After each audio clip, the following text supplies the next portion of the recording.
Dívida eu passei o cartão de crédito, eu tenho parcela, tu tem dívida, ponto. O simples fato de estar endividado já deve ter colocado em alerta.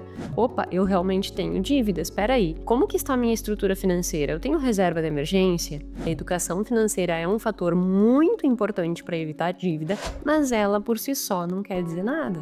A dívida, ela vai tendo vários aspectos que vão direcionando uma pessoa para construir uma vida pautada em dívidas. Você, na maior parte das vezes, tapa esses sentimentos, faz de conta que não tá vendo. E aí o que era deste tamanhinho, que poderia ser resolvido, daqui a pouco tá deste tamanho e tu não consegue mais resolver.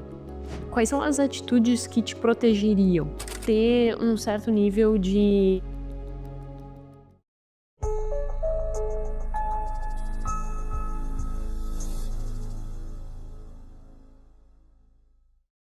Todos os meses a CNC, ela divulga o resultado da PEIC, que é a Pesquisa de Endividamento e Inadimplência do Consumidor. E nós temos hoje que para cada 10 brasileiros, em torno de 8 possuem algum tipo de dívida. E que diferente do que muito nós escutamos por aí, né, que dívida às vezes pode ser um bom caminho para que consiga adquirir as coisas, ou existe dívida boa, diferente de um contexto que realmente a dívida possa alavancar algum negócio. O que essa pesquisa, ao longo de muitos e muitos anos que vem sendo desenvolvida, o que essa pesquisa vem mostrando é que, na realidade, as dívidas que os brasileiros acumulam não é uma dívida para alavancar, no sentido de um empreendimento que gere um retorno superior à taxa de juros da dívida, para fazer alguma coisa, por exemplo, sei lá, vou comprar algo, sendo que eu já tenho o capital, e aí, ao ter este capital investido, a rentabilidade desse capital investido é superior à taxa de juros do empréstimo. Então, vale a pena eu manter o dinheiro investido e fazer um empréstimo, um financiamento. Isso, né, são aquelas pessoas que realmente olhariam e diriam, bom, nesse sentido vale a pena ter dívida. Só que eu não tenho exatamente esse dado, mas eu julgo que possa ser 98, 99% das pessoas não estão dentro deste grupo. Na realidade, as dívidas que nós percebemos são dívidas de consumo. E a PEC, em certa medida, ela mostra exatamente isso. Porque hoje nós entendemos que o dado exato é que 76% das pessoas, dos brasileiros, possuem algum tipo de dívida. E aí, qual é o maior detentor aí, culpado, digamos assim, deste número? Exatamente o cartão de crédito. Por quê? Por consumo. Então, o fato dessas dívidas existirem não é relacionado com ser vantajoso adquirir uma dívida ou realmente ter um empreendimento que gere um resultado melhor. A dívida é uma dívida de consumo, ou seja, é uma dívida que antecipa prazeres que você ainda não pode pagar. E aí, a partir desse dado, eu resolvi fazer esse podcast. Já tem um podcast aqui no Podcast Mais Que Finanças falando sobre dívida, mas eu resolvi trazer um outro artigo para que a gente possa discutir hoje, justamente com esse foco. Por que que existem tantas pessoas endividadas e por que ainda a dívida é vista como uma alternativa para construir uma vida boa, né? E aí, quais são os determinantes dessa dívida? A gente chama sempre, né, nesse artigo exatamente, ele traz quais são os antecedentes, ou seja, quais são as questões que influenciam para ter maior ou menor nível de dívida e quais são as consequências disso e soluções que nós possamos vir a implementar. Então, este é o assunto do nosso episódio número 117 do podcast Mais Que Finanças, o podcast em que a gente fala muito mais do que números. Nós falamos sobre comportamento financeiro. Se você está aqui pela primeira vez, meu nome é Jéssica Câmpara, sou doutora em Finanças Comportamentais. Toda terça-feira, às 19 horas, há 117 episódios. Temos aqui um episódio novo trazendo insights, né, relacionados à ciência, o que as pesquisas científicas têm identificado, e eu trago para cá de uma forma simples e aplicáveis nas nossas vidas, sempre com esse tópico de finanças comportamentais, neuroeconomia, psicologia envolvendo as questões financeiras, né, já que finanças comportamentais têm aí um braço muito forte dentro da psicologia, tá certo? Então, sem mais delongas, vamos a esses 3 tópicos hoje, né? O que que antecede a dívida, então? Quais são os antecedentes das dívidas, os aspectos que levam as pessoas a terem maior ou menor dívida? Quais são as consequências de ter dívida e qual um direcionamento para que a gente possa resolver esse problema? E aí, para pensar sobre esse assunto, a primeira coisa que nós precisamos levar em consideração é o fato de que dívida é um fator interdisciplinar. É um fator muito mais complexo do que chegar para uma pessoa e dizer assim: é só tu não fazer mais dívida. Sabe essa coisa assim, tipo, é só tu parar. Não, é muito mais complexo do que isso, porque envolve diversos aspectos da construção da pessoa como ela é, com a cabeça que ela tem, com as perspectivas que ela tem. Então, dívida é um fator interdisciplinar, é um fato complexo e é multifatorial. O que eu quero dizer quando eu falo, né, que dívida é um aspecto multifatorial? Que a dívida, tu não pode dizer assim, ó, eu me endividei por causa disso, e tu conseguir identificar pontualmente o motivo pelo qual tu te endividou.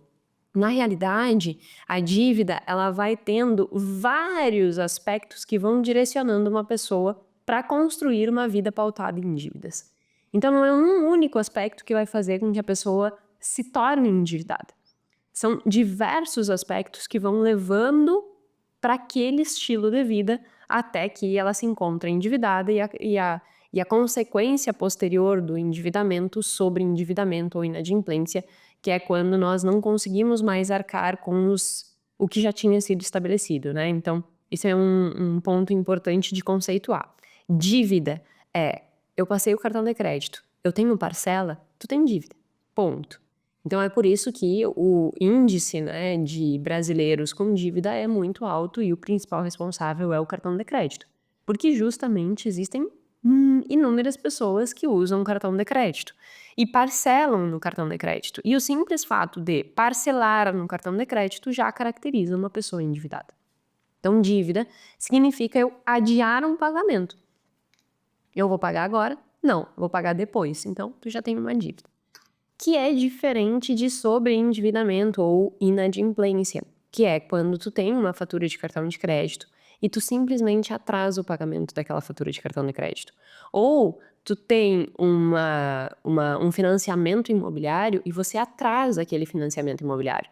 Você tem um boleto do colégio dos seus filhos para pagar e você atrasa o boleto dos colégios dos filhos.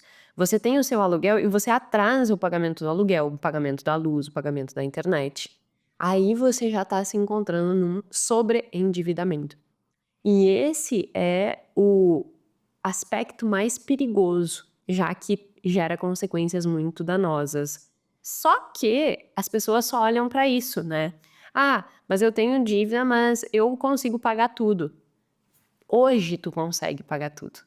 Qualquer coisa que aconteça na sua vida que tire exatamente daquilo ali que foi planejado, a consequência imediata será justamente o sobreendividamento, porque você não vai ter condições de arcar com uma dificuldade que possa surgir, seja ela qual for. Então, as pessoas, elas às vezes, elas justificam, né, a construção da dívida com isso, mas cabe no bolso, eu consigo pagar, tenho orçamento para isso. Isso nada mais é do que o cérebro querendo convencer de que aquela é a decisão mais certa a tomar. Não tem nada de racional aqui. É simplesmente tu se auto-enganando, dizendo assim: eu tenho como pagar, então tá tudo bem em ter dívidas para conquistar aquilo que eu quero. Quando, na verdade, você está se colocando num risco muito grande, porque qualquer coisa que aconteça na sua vida, você não vai ter condições de arcar com essa dificuldade. E quando eu digo dificuldade, eu não digo simplesmente dificuldade do ponto de vista, sei lá, um acidente, um problema de saúde ou qualquer coisa assim, sabe? Eu vou além.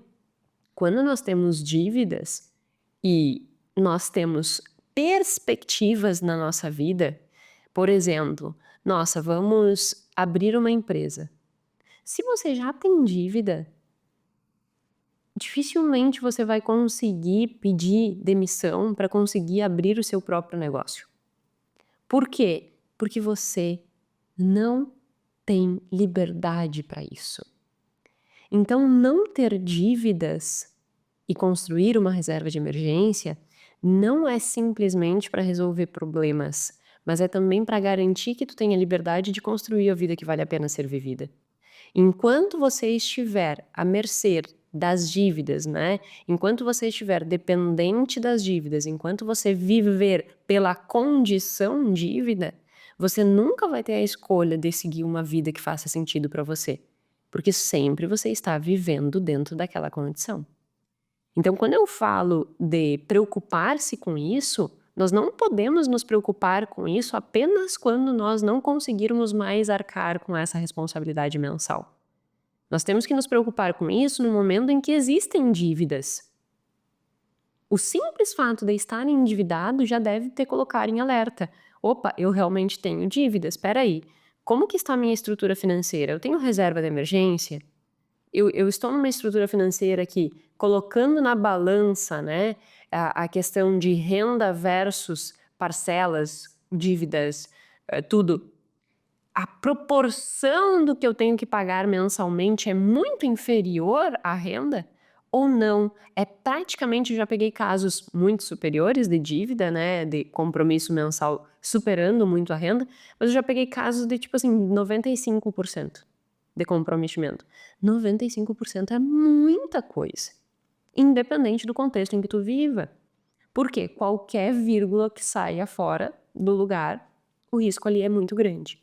Então, eu quero que tu preste atenção nesse podcast, não só com um olhar do tipo, eu preciso me cuidar se eu estou atrasando. Não, o simples fato de você ter dívida já faz com que tu tenha que prestar atenção nesses aspectos que eu vou mencionar agora. E que aspectos são esses, né? Então, voltando à questão de que a dívida, ela é interdisciplinar, complexa e multifatorial. Quando eu falo que a dívida é multifatorial, nós temos que pensar o seguinte: quais são os fatores que fazem com que uma pessoa ela tenha maior ou menor predisposição a assumir uma dívida? E aí, eu identifiquei um artigo que foi publicado em 2022 numa revista, que é uma revista que tem fator de impacto 10.2.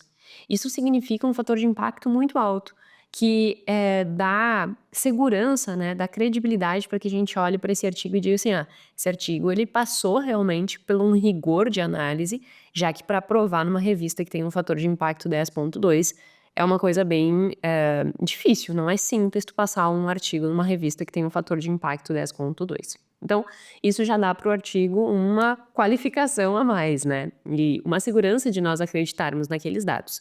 Além disso, se nós pegarmos o artigo, lermos, realmente ele está muito sólido. O que tem nesse artigo? Ele compila todas as pesquisas que foram sendo desenvolvidas sobre endividamento durante 50 anos. Então ele pega uma janela de 1969 até 2019. São 50 anos de pesquisa sobre endividamento e aí ele compila todos esses dados para conseguir mostrar quais são esses antecedentes da dívida. E o interessante é justamente que este artigo ele foi desenvolvido por brasileiros. Ele é de um grupo de pesquisa da FGV de São Paulo. E ele começou a ser desenvolvido há bastante tempo, né? E foi publicado em 2022. Então, por isso que os dados são até 2019, foi publicado em 2022. Para você ver também, né? Artigo científico, mesmo que seja o que nós temos de mais atualizado do ponto de vista de informação de qualidade, por isso que às vezes as pessoas me perguntam sobre livros, tem livros excelentes, como o Capa de Devagar. Mas o livro ele é ainda mais atrasado do que o artigo, porque pensa bem, aqui a gente tem uma pesquisa que foi concluída em 2019, pegando todas as informações dos artigos publicados sobre dívida, e foi publicado só em 2022. Então, realmente, assim, existe um tempo muito grande para que um trabalho seja desenvolvido e ele seja publicado, e ele chegue até as nossas mãos, porque existe um rigor dentro desse processo de seleção. E aí esse artigo, então, ele faz esse compilado de todos os artigos, né, e apresenta uma revisão. Nessa revisão, ele coletou 136 artigos que foram publicados em 76 periódicos. E aí ele analisou, dentro desses 136 artigos, quais são os antecedentes da dívida. O que esses 136 artigos, durante esses 50 anos de pesquisa, conseguiram comprovar em relação a antecedentes da dívida, ou seja, os aspectos multifatoriais que levam uma pessoa a ter maior ou menor propensão à dívida.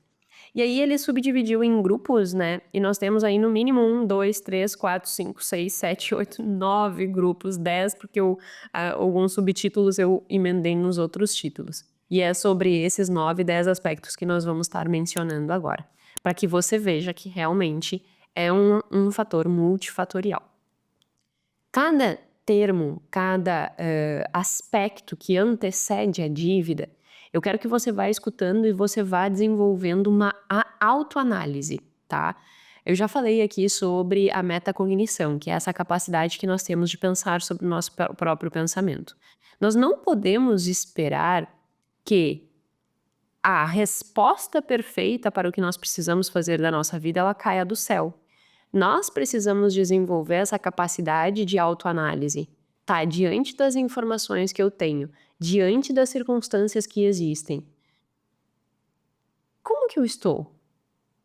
Qual é a minha situação? Isso é interessante ser mantido? Ou eu devo repensar?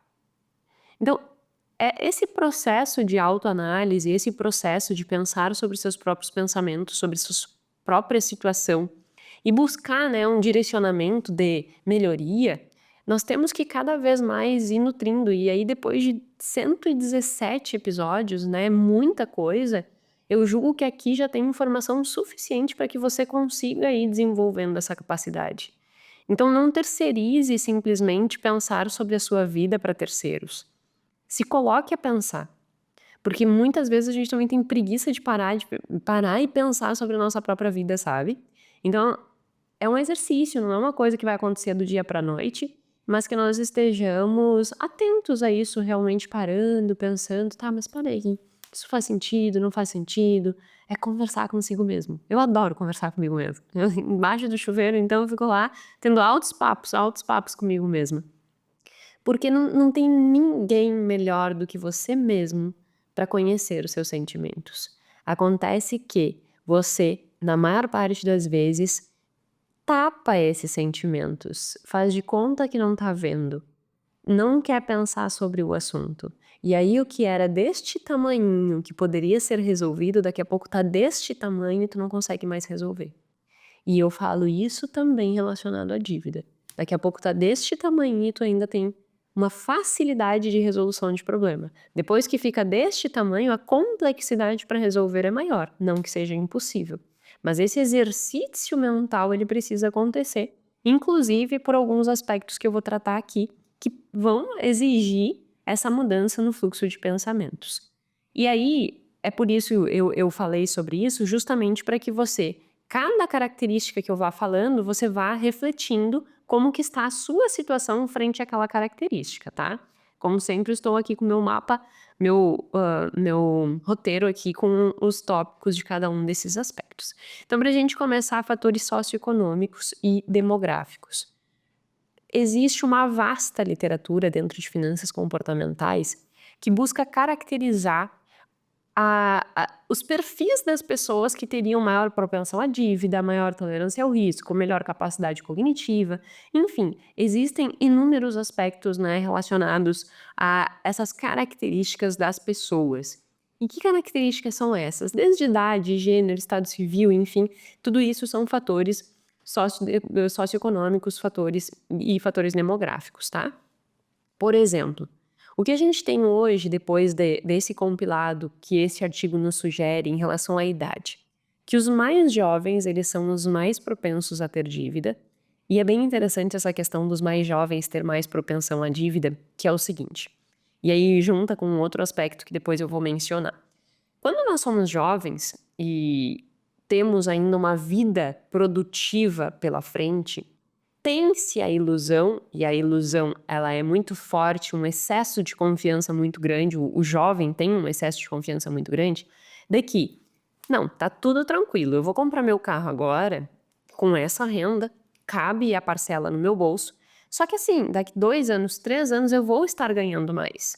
Então vai vai dar tudo no esquema, e tá tudo certo. E aí o jovem se endivida, antecipando comprar coisas que ele ainda não teria condições de pagar, com a expectativa de que aumentasse a renda. Só que no final das contas, em muitos casos, a renda não aumenta, porque essa pessoa ela não teve uma mudança de comportamento. E para que a gente consiga aumentar a renda, também exige mudança de comportamento. Por vezes as pessoas acham que aumentar a renda é simplesmente ganhar mais fazendo uma coisa mirabolante, né? Descobrindo, sei lá, uma inovação que ninguém tenha descoberto, ou fazendo e sendo uma pessoa muito intelectual, muito fora da curva. Não. Para que a gente consiga ganhar mais, nós precisamos simplesmente mudar comportamento, entregar mais do que a média, sair da zona de conforto, estudar além do que todo mundo estuda. Não precisa muita coisa.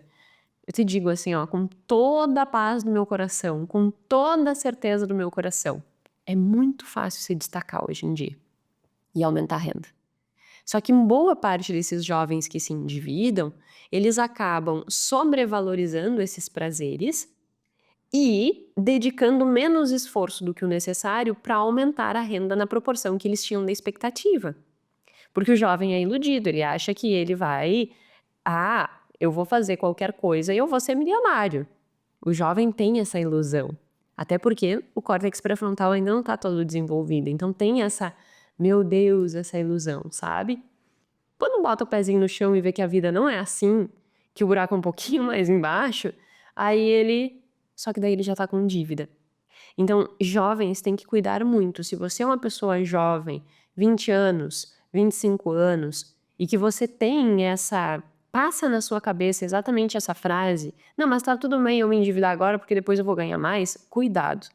Cuidado, porque tu pode estar te mimando demais em uma fase que você não deveria se mimar.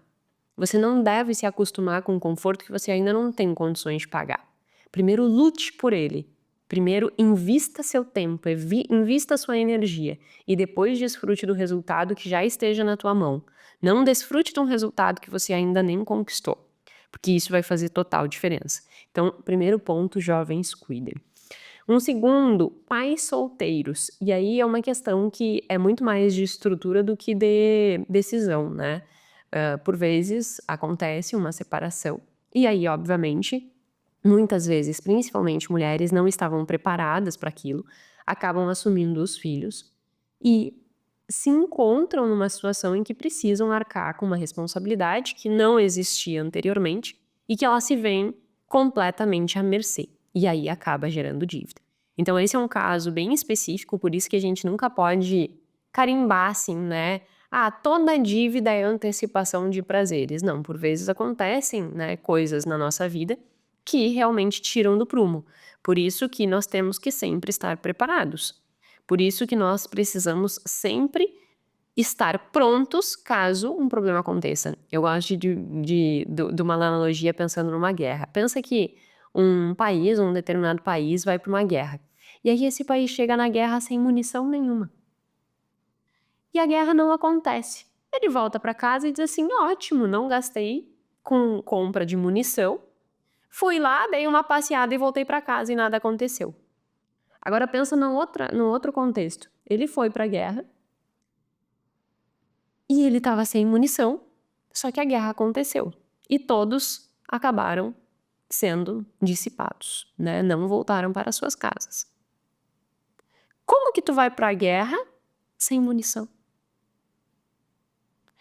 Na vida, não que a vida precise ser encarada como uma guerra, mas por vezes eu até acho que é saudável, assim, olhar e dizer assim, eu tenho que estar preparado para me defender. Então, as mulheres que se encontram numa situação de vulnerabilidade, o que eu quero mencionar com isso é, você tem que estar preparada. Você tem que se preparar, seja lá para o que for. Mas eu tenho um relacionamento maravilhoso, eu também tenho. Só que nunca, e isso é maturidade. A gente não sabe o dia da manhã.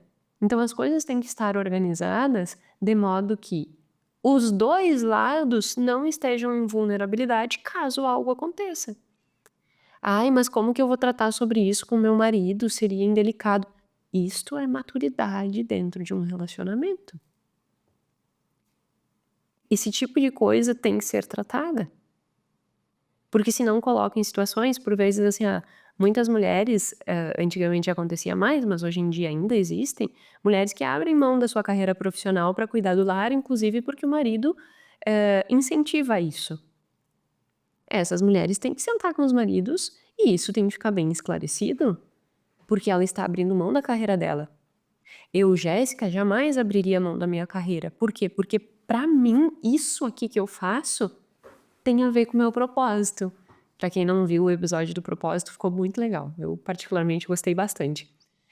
Então assim, eu não viveria sem trabalhar, porque eu amo trabalhar, isso me dá vida. Eu amo estudar, eu amo vir aqui gravar o podcast. Hoje é sábado, a gente saiu de casa e veio pra cá gravar e eu venho faceira gravar, porque isso faz sentido pra mim. Então assim, eu jamais abriria a mão da minha renda, não simplesmente pela renda, mas porque abrir mão disso faria com que eu estivesse abrindo mão de uma coisa que é muito importante pra mim. Tu tem que entender o que é importante pra ti, te proteger dentro das circunstâncias da tua vida. Por vezes acontecem coisas que a gente olha e diz assim: "Nossa, mas eu não previa que isso acontecia". Não, todos nós estamos sujeitos que isso aconteça. Nós temos que deixar as coisas organizadas. Organizadas, é que nem tu fazer um contrato de sociedade. Tu tem que fazer um contrato de sociedade já pensando: "E se der uma dissolução? Quais são as cláusulas que precisam ter aqui pra dissolução?". Num casamento é a mesma coisa.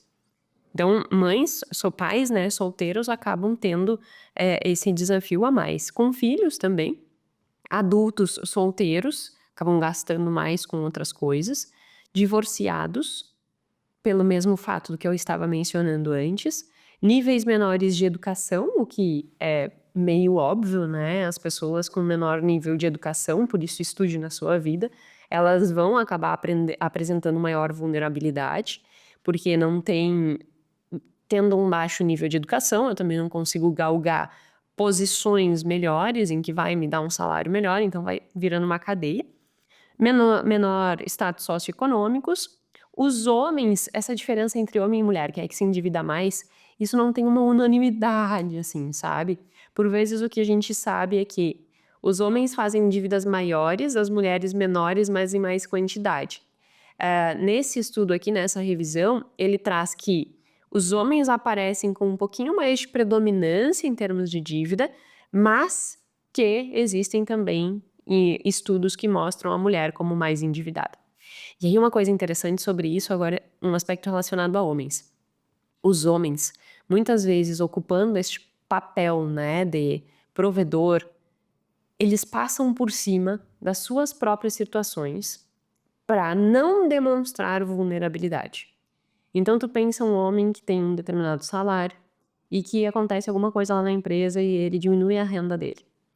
E ele não conta para a família que isso aconteceu, porque ele não quer baixar o patamar, ele não quer dizer que ele, em certa medida, teve uma frustração, teve um fracasso. E aí ele mantém aquela pose. Então a família segue viajando, os filhos seguem nos melhores colégios, e aí segue naquela vida. E esse homem acaba se endividando não porque ele aconteceu algo extraordinário, mas porque ele não foi transparente o suficiente, porque ele não teve a coragem de chegar para a família e dizer assim, ó, ponto, acabou. Nós estamos nessa condição e nós precisamos ser maduros o suficiente para gerir esta situação. E para isso a gente vai ter que apertar e reformular o nosso comportamento, os nossos padrões de comportamento. Para um homem é muito difícil fazer isso. E aí acaba que muitos homens não fazem, ficam mantendo uma qualidade de vida além do que eles têm condições de bancar e não conversam. E aí acaba gerando dívida. Então, um dos motivos, né, que levam a ter muitas vezes a evidência dos homens como maiores endividados está justamente nesse aspecto. Então, homens, cuidem disso. Não é nenhum tipo de menosprezo, né? Tu não vai ser uma pessoa menos do que tu é simplesmente por sentar na mesa e expor a real. Isso, na realidade, é engrandecedor. É aquela frase, né, do livro A Coragem de Ser Imperfeito. A vulnerabilidade, na realidade, é um ato de coragem.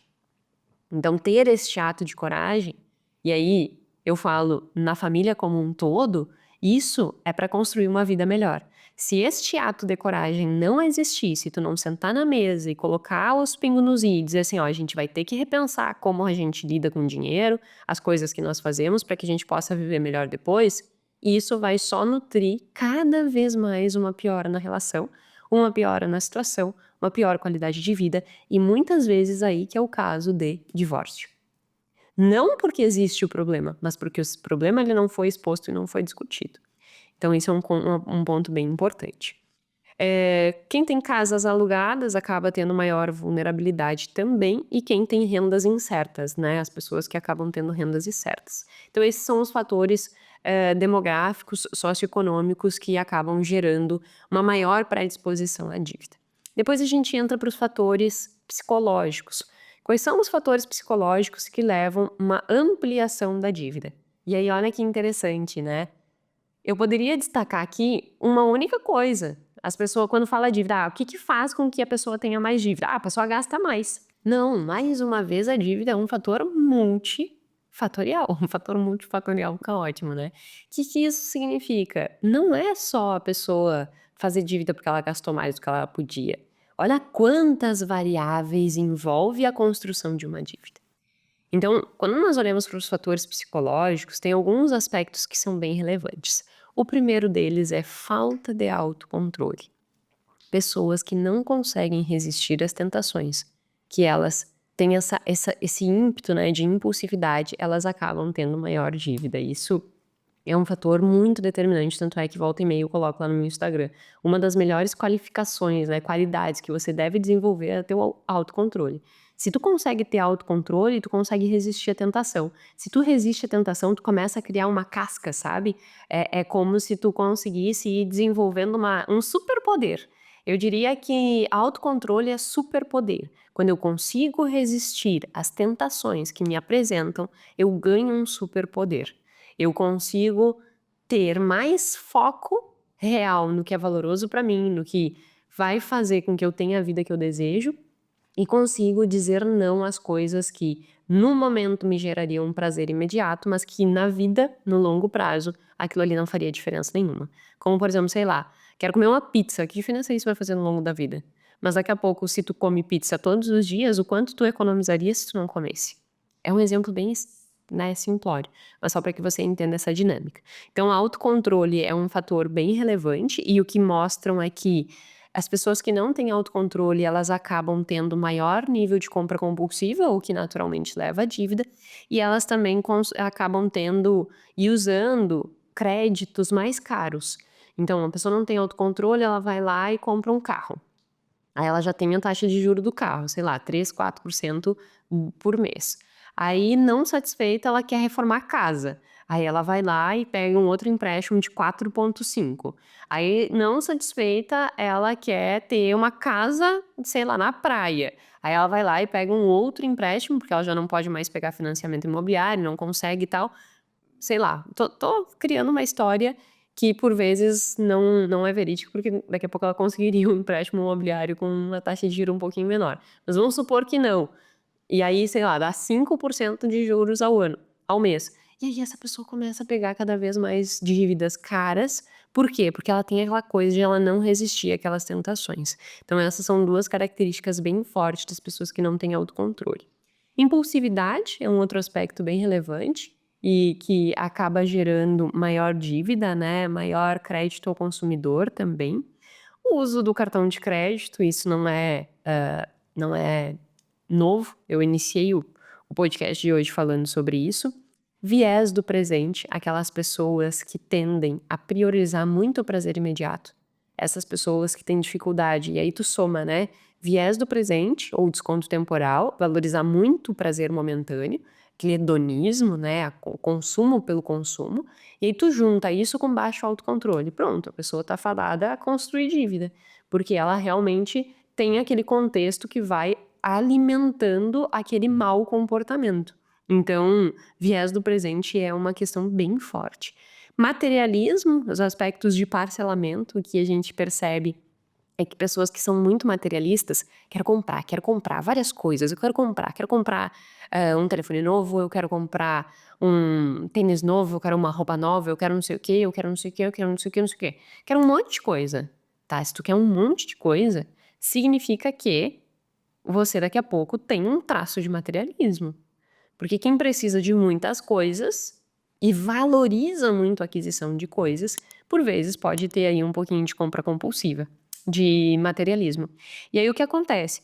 Essa pessoa que precisa comprar muito, ela começa a parcelar muito também, porque se eu não consigo pagar à vista e eu quero, porque aquilo é importante pra mim, né, necessário, entre aspas, eu vou parcelar. E aí essas pessoas elas começam a também ter um maior nível de parcelamento. E isso aumenta o endividamento. E acabam sendo também mais favoráveis a gastos, quem são materialismo. E aí a gente já vai entrando para um outro aspecto que é a atitude, que é essa ser favorável à dívida. Quando uma pessoa ela tem uma crença de que tá tudo bem ter dívida, esse é um normal ter dívida.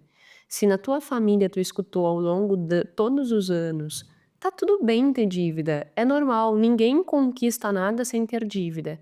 Provavelmente tu tem uma predisposição maior a ter dívidas.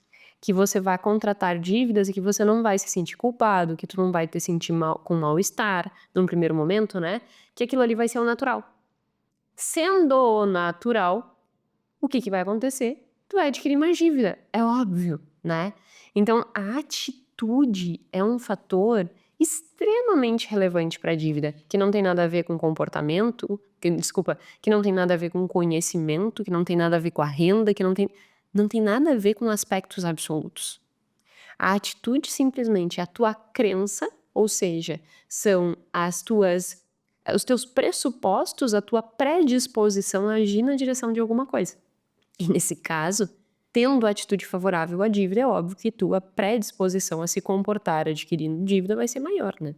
Então isso é um ponto bem importante. Disposição de pagar empréstimos, aquela pessoa que, no meu orçamento sempre tem um empréstimo, um consignado e é isso aí mesmo. Eu tenho que sempre estar pagando um empréstimo e é isso aí mesmo. Então essa pessoa também vai. E expectativas aumentadas de ganhos futuros, que junta com aquilo que eu mencionei das questões dos jovens, que principalmente isso acontece em jovens. É aquela coisa, aquele deslumbre de que eu posso fazer a dívida porque depois eu dou um jeito. Isso também leva a uma maior propensão à dívida, um maior risco de sobreendividamento e a consequência é bem negativa. Então essas atitudes, né, de achar que a dívida é normal, de disposição de pagar empréstimo, dessa expectativa sobrevalorizada em relação a rendas futuras, essas atitudes, essas perspectivas, elas vão fazer com que tu tenha uma maior propensão à dívida, porque dívida pra ti é normal, então tu vai lá e faz. E aí isso acaba te colocando em risco. O que que Quais são as atitudes que te protegeriam? Cautela e ter um certo nível de realmente, assim, de tu olhar para essas dívidas com um olhar negativo, assim, sabe, tipo: "Não, isso aí não é legal. Isso aí não faz sentido. Esse gasto vai me levar para um lugar negativo, e eu não quero". Então esse olhar cauteloso e crítico à dívida é uma atitude bem positiva para te proteger da dívida.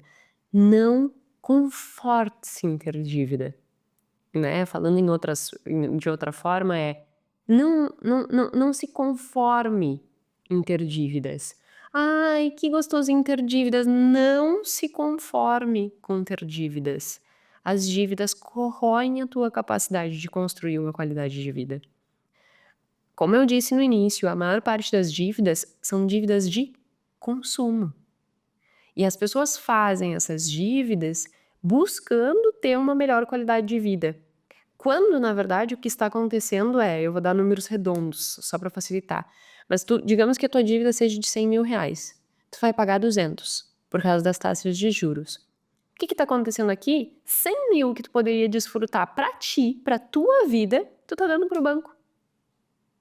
Simplesmente tu tá dando pro banco. Por quê? Porque tu antecipou um prazer que tu ainda não tinha condições de pagar.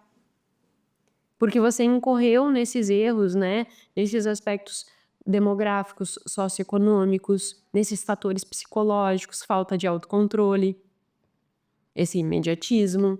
Então, todo esse emaranhado multifatorial te envolveu e você acabou antecipando que você ainda não teria condições de pagar. Então, essas atitudes são coisas bem importantes de nós estarmos cuidando.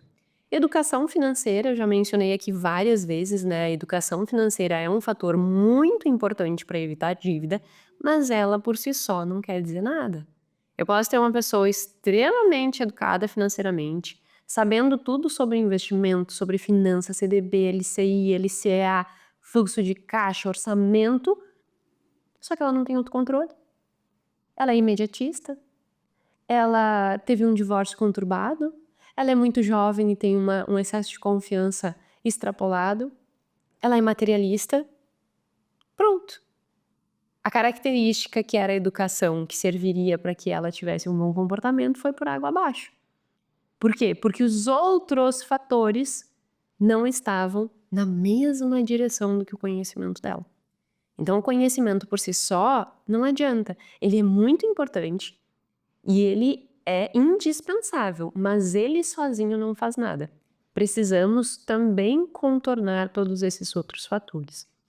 E aí a gente entra nesse contorno de outros fatores num outro aspecto que é indispensável que nós possamos analisar, que são justamente os fatores sociais. O meio em que tu vive, o meio em que tu viveu. Então, por exemplo, se aceita no entorno seu, na sua família, nos seus amigos, se para eles é normal ter dívida, para você também vai ser. Tem um estudo que ele cita que é bem interessante, que ele diz que se os adultos da família que moram na mesma casa tiverem dívidas, há uma propensão enorme de que o outro adulto, no caso, sei lá, você dentro daquela casa com todo mundo tendo dívidas, a probabilidade de você ter dívida também é gigantesca. Por quê?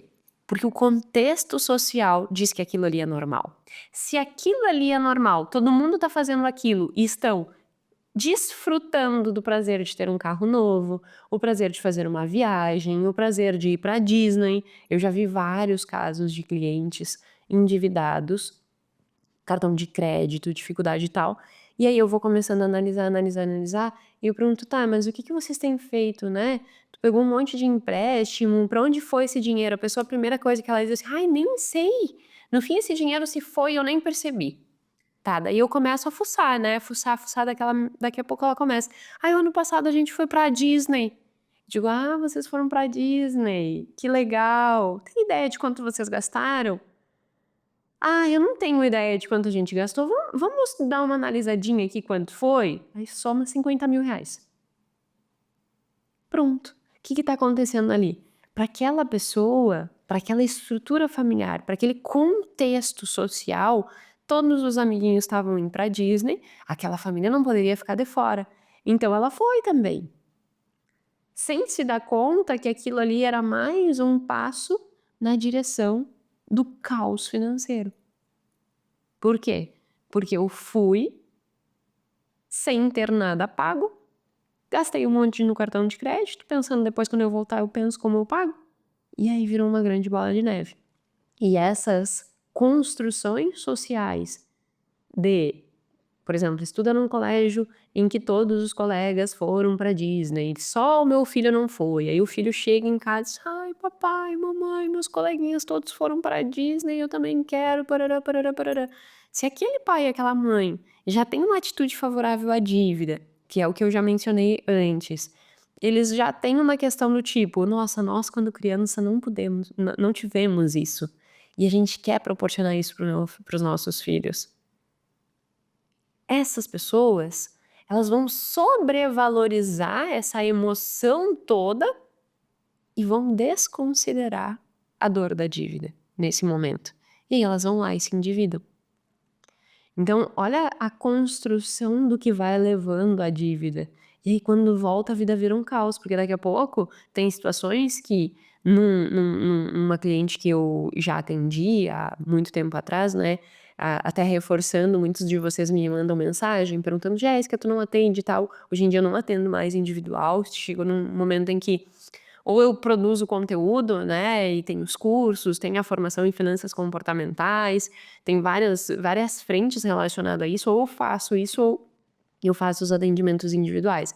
Então os atendimentos individuais, eles realmente ficaram inviáveis na minha agenda, mas já estamos construindo, né, da formação.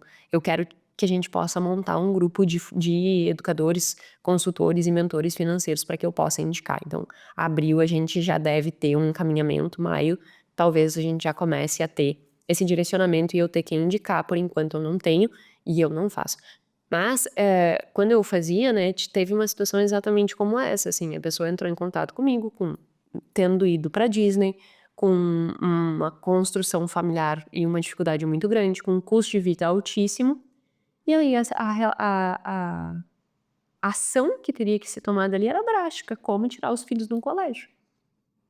Então olha só como que um comportamento, né, que na realidade não é mas um somatório de comportamentos inadequados depois geram consequências que são absurdas, pelo menos pra mim, as minhas crenças aqui elas puxam, né, porque pra mim é inadmissível uma pessoa ir pra Disney e ela não investir em educação. Não, educação é sempre em primeiro lugar. Mas como eu disse, isso é um mega viés meu, por quê? Porque eu sou o que eu sou por estudar. Simples assim. E eu sou assim porque eu tive muito incentivo dos meus pais pra isso. Ah, Jéssica, mas eu não tive incentivo do meu pai, então tá pelo meu. Estude que isso vai mudar a tua vida. Invista que os teus filhos estudem. Jamais gaste dinheiro com bobagem e não invista em educação. Só que, em contextos sociais, acaba isso acontecendo, né? Outra coisa nos ambientes sociais é a questão de comparação social. Então, o ambiente que tu está, às vezes tu quer demonstrar ter o que tu não tem, e isso faz com que tu acabe se endividando. A socialização, se os seus pais já gastavam. Então, isso é bem importante de parar e refletir, né? Em que ambiente eu fui criado. E a partir desse ambiente, que atitudes eu criei para que eu ache a dívida boa ou ruim? Porque isso vai determinar se você vai ou não construir essa dívida. E essas estruturas familiares, elas vão induzindo nossas atitudes, não tem como ser diferente, né? Porque é onde tu foi criado, é onde tu se construiu quem tu és. Então, analisar da onde veio para avaliar que tipo de atitude foram constituídas, isso é muito relevante para a gente entender a nossa predisposição a adquirir ou não dívidas. Outros fatores que são menos psicológicos e ambientais, mas que também determinam uma maior ou menor probabilidade à dívida. Empréstimos, né? Então, o tipo de empréstimo, por exemplo, sabe aqueles empréstimos que pega imediato, assim, tipo, esses novos aplicativos que tem de bancos digitais que tu pega e consegue em 2 toques conseguir a dívida? Então, isso aí, quem faz esse tipo de empréstimo tem um risco enorme de sobreendividamento e inadimplência. Maior número de cartão de crédito, isso também já não é mais dúvida, né? E a relação entre renda e dívida. Qual é a tua relação renda e dívida? Que eu falei no início que também é bem determinante. Outros aspectos, choques inesperados, então queda de renda, desemprego, aumento de despesa, divórcio, transição de carreira. Essas questões todas podem levar ao sobreendividamento. Relacionamento com o credor, isso é uma questão que nós temos que estar sempre atentos. Os bancos, eles estão sempre prontos para nos dar uma bela de uma fisgada. Eles vão fazer toda uma história para te envolver e criar toda uma narrativa. E quando vê, tu caiu naquela narrativa. Ai, mas é que o banco não sei o quê. Então, assim, o banco, ele estuda para envolver e mostrar que dívida é o caminho. Por quê? Porque é essa a forma que eles ganham dinheiro. Ai, mas o banco tá errado. Não, é nós que temos que adquirir discernimento suficiente para saber o que serve ou não para nossa vida. Por quê? Porque esse contexto, ele vai existir. Esse contexto de estímulos, ele vai existir. Nós temos que aprender a nos proteger dele. Então, esses fatores relacionados ao credor também influenciam, assim como fatores macroambientais, né? Uma crise, a crise dos Estados Unidos de 2008, Covid, são coisas que estão completamente fora do nosso controle. E para que a gente possa evitar que coisas fora do nosso controle acabem gerando sobreendividamento, o que a gente precisa fazer? Não criar dívida e criar reserva de emergência. Se nós tivermos isso, mesmo que aconteçam coisas horríveis no mundo, ainda assim nós estamos protegidos. Então, meu incentivo aqui é que tu nutra isso. E por que eu trago todos esses aspectos, né? E eu falei aqui dos 9 aspectos, e te incentivo a ter cada vez mais cuidado com isso. Porque dívida, olha as consequências da dívida, né? Aqui ele traz também no estudo todas as consequências da dívida. Do ponto de vista de saúde física e mental, eu tenho maior ansiedade, principalmente a ansiedade amplia com a dívida do uso do cartão de crédito e inadimplência, o que é óbvio, né? A pessoa, ela começa a comprar no cartão de crédito. Daqui a pouco ela não consegue pagar o cartão de crédito. Aí ela fica no cheque especial. Aí ela olha o cheque especial e pensa, paga o cartão de crédito ou paga o cheque especial? Aí isso já gera uma ansiedade, porque a pessoa já sabe que ali tem uma taxa de juros muito alta. Aí ela vai lá e diz assim, ok, tá, vou, sei lá, pagar o cartão de crédito porque a taxa de juros do cartão é mais cara. Mas ainda assim eu tô vendo lá minha conta no negativo, no cheque especial. Aí dá aquela, meu Deus do céu. E isso vai gerando ansiedade, isso vai gerando ansiedade. E essa ansiedade pode ser um combustível para a pessoa buscar regulação emocional e comprar mais, e querer um prazer imediato, diminuir capacidade de autocontrole. E aí por isso que é tão perigoso entrar no ciclo da dívida. Por quê? Porque existiu ali um aspecto emocional que foi abalado, que fez com que essa pessoa retroalimentasse a necessidade, entre aspas, de comprar mais. Então ela diminui o autocontrole, por exemplo, aumenta a impulsividade, que são fatores psicológicos que eu mostrei que determinam um maior nível de dívida. Então, para ver como eu tenho antecedentes que levam à dívida, tenho consequências da dívida e essa consequência da dívida pode retroalimentar a própria dívida, entendeu? E isso vira uma bola que não para nunca mais. Então, a ansiedade é um aspecto bem relevante, estresse, depressão, raiva, suicídio. E suicídio tem muitos estudos mostrando que isso pode chegar a 3%, né? Um aumento de número de suicídios em torno de 3% entre as pessoas endividadas, o que é bem representativo.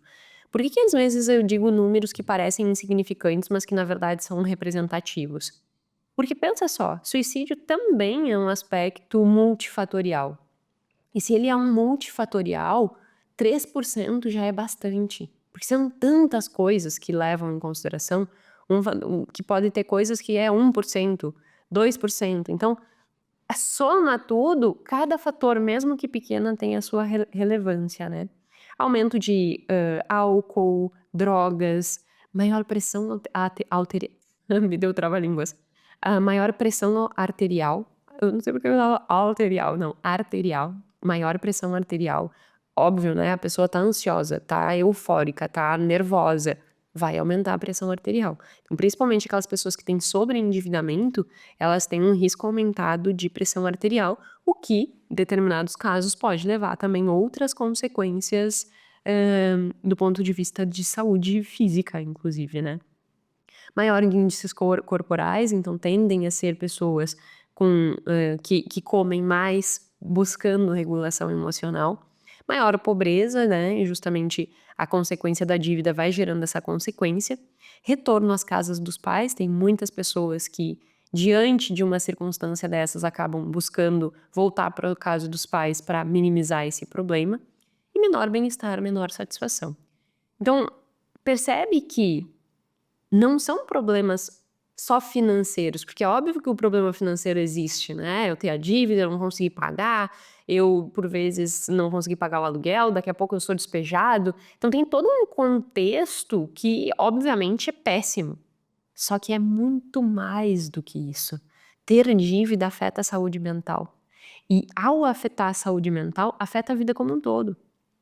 Então, além de quando eu tenho dívida, eu acabo danificando, né? Eu acabo impedindo que eu consiga nutrir uma boa qualidade de vida no futuro. Além disso, eu também firo a minha saúde mental, que acaba ferindo os meus relacionamentos. Portanto, nós olharmos para a dívida não simplesmente como um problema numérico, mas como um problema de saúde mental, pode ser um primeiro passo para que a gente olhe e diga assim, eu não quero mais isso para mim. E aí eu tenho uma primeira atitude de resolução. E aí, entrando para as resoluções, o que nós precisamos fazer, né? A primeira ação que tu pode tomar em relação a essa estrutura toda é sentar e fazer um diagnóstico, tá? Que diagnóstico é esse? Analisa quanto representa a tua dívida em relação à tua renda. Se esse percentual tiver coisa de 80, 90%, tu realmente precisa fazer uma revolução na tua vida. Mas, Jéssica, vai ser muito doloroso. Pensa em todas as consequências que eu te dei aqui. Essas consequências negativas que eu te dei aqui, elas são muito mais dolorosas do que hoje você parar e reestruturar a tua vida, para que num futuro tu tenha a chance de ter uma vida melhor. Se você não fizer isso nesse momento, o que você vai estar plantando é exatamente todas essas consequências que eu mencionei. Estresse, ansiedade, depressão, maior risco de uso de drogas, álcool, pressão arterial. Então, assim, pensa no quanto não fazer isso agora vai te trazer de maior prejuízo no futuro. E a partir disso, senta com a família, caso seja família, faz esse diagnóstico, né, quantos por cento, e aí comece a analisar o que nós podemos mudar em termos de estrutura familiar, em termos de comportamento, em termos de tomada de decisão, em termos de buscar outras alternativas para fazer uma vida melhor sem que tenha gastos. Então, esse discernimento ele precisa existir, tá? Esse é um primeiro ponto bem prático. O segundo, nós temos que entender que nós temos na nossa vida o que nós entendemos de adaptação hedônica. Quanto mais tu compra, quanto mais tu aumenta a tua qualidade de vida, quanto mais tu aumenta teu padrão de vida, mais tu vai querer aumentar, porque depois que tu deita num lençol maravilhoso, tu não quer mais deitar no lençol ruim. Só que aquilo ali vai começando a se adaptar e aí tu quer um melhor. Então, cuidado com essa adaptação hedônica, porque daqui a pouco ela te atropela, sabe? Pezinho no chão, uma coisa de cada vez, sem querer viver uma vida que tu ainda não tem condições de pagar. A maior riqueza é quando tu consegue viver menos do que tu teria condições de pagar. Aí sim tu tá construindo riqueza. Então esse cuidado tem que ter. Fazer, né, um programa em relação à resolução dessas tuas dívidas. Então não é só olhar para a dívida e dizer assim, nossa, estou endividado e tenho que me cuidar. Tá, mas peraí, o que eu posso fazer aqui, né, de ações efetivas? Se precisar buscar ajuda, né, um aconselhamento financeiro, enfim, alguma coisa que possa te ajudar. E por fim, mas não menos importante, essas mudanças pessoais, de atitude, de contexto, que eu mencionei e falei bastante, né? Como que a tua família tratava as questões das dívidas, como que tu percebe, tu acha que dívida é uma coisa normal? Se na tua cabeça tu pensa assim, nossa, mas isso é normal, liga 24 mil alertas, porque a tua probabilidade de adquirir dívidas e acabar caindo nas consequências que eu trouxe aqui são enormes. E ter esta percepção, ter este discernimento já te coloca na direção das resoluções. Tá certo? Espero que eu tenha trazido boas reflexões, espero que tu tenha gerado pensamentos assim em relação ao seu próprio comportamento, como eu disse no início, né, desenvolver essa capacidade de metacognição e pensar você mesmo sobre o que fazer diante disso. Isso vai nos dando cada vez mais força para construir uma vida que vale a pena e se desenredar de tudo isso que parece normal, que parece estar nos aumentando a qualidade de vida, mas que na realidade está corroendo qualquer possibilidade de nós termos uma vida tranquila, com segurança, com tranquilidade, com liberdade. Então, dívida não é o caminho. E eu espero que um pouquinho dessa 1 hora de conversa possa te gerar estas reflexões, e mesmo que tu não tenha dívida, que você tenha analisado alguns aspectos aí do seu comportamento, da sua vida, inclusive com o uso de cartão de crédito, e que isso também possa contribuir para uma vida melhor. Tá certo? Meu muito obrigada e até a semana que vem.